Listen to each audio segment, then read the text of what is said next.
टोबित का ग्रंथ अध्याय 10।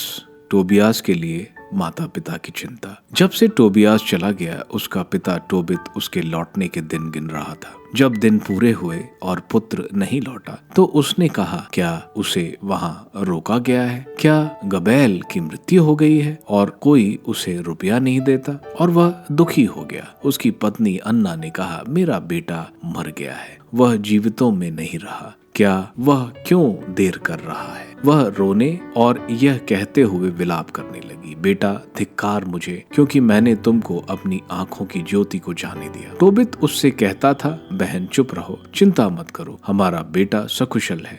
वहां उन दोनों को देर हो गई होगी। जो व्यक्ति उसके साथ गया वह ईमानदार है और हमारे भाइयों में से एक है। बहन उसकी चिंता मत करो, वह आ रहा है। वह उससे बोली, चुप रहो, मुझे धोखा ना दो, मेरा बेटा मर गया है। वह प्रतिदिन बाहर जाकर वह मार्ग देखने जाती जिससे उसका पुत्र गया था और दिन भर कुछ नहीं खाती। वह सूर्य डूबने के बाद घर आती, रात भर रोते हुए विलाप करती और नहीं सोती। रगवेल ने 14 दिन तक अपनी पुत्री का विवाह उत्सव मनाने की शपथ खाई थी। उतने दिनों के पूरे हो जाने पर टोबियास ने उसके पास जाकर कहा, मुझे जाने की आज्ञा दीजिए। मैं जानता हूँ कि मेरे माता पिता को विश्वास नहीं है कि वे मुझे फिर देखेंगे। पिता, मैं आपसे प्रार्थना करता हूँ कि आप मुझे विदा करें, जिससे मैं अपने पिता के पास जाऊँ। मैं आपको बता चुका हूँ कि मैंने उन्हें किस हालत में छोड़ा था। इस पर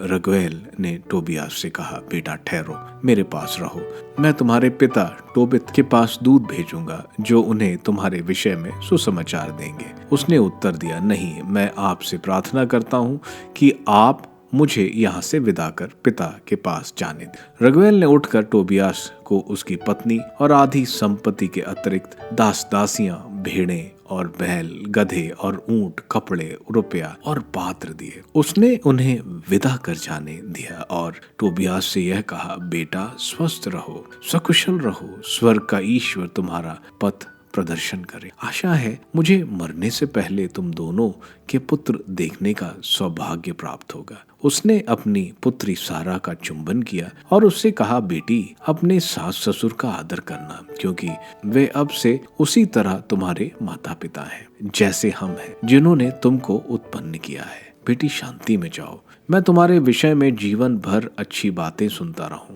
उसने उसका चुंबन किया और दोनों को विदा किया। एदना ने टोबियास से कहा, पुत्र और प्रिय भाई, स्वर्ग का ईश्वर तुम्हारी रक्षा करे, जिससे मैं मरने से पहले तुम्हारे और अपनी पुत्री सारा के पुत्र देख सकूं और प्रभु के सामने आनंद मनाऊं। मैं तुमको अपनी बेटी सौंपता हूं, उसे जीवन भर कभी कष्ट नहीं देना। बेटा शांति में जाओ, अब से मैं तुम्हारी माता हूं और सारा तुम्हारी बहन है। वह सबका जीवन भर कुशल क्षेम हो। उसने दोनों का चुंबन किया और उन्हें सकुशल विदा किया।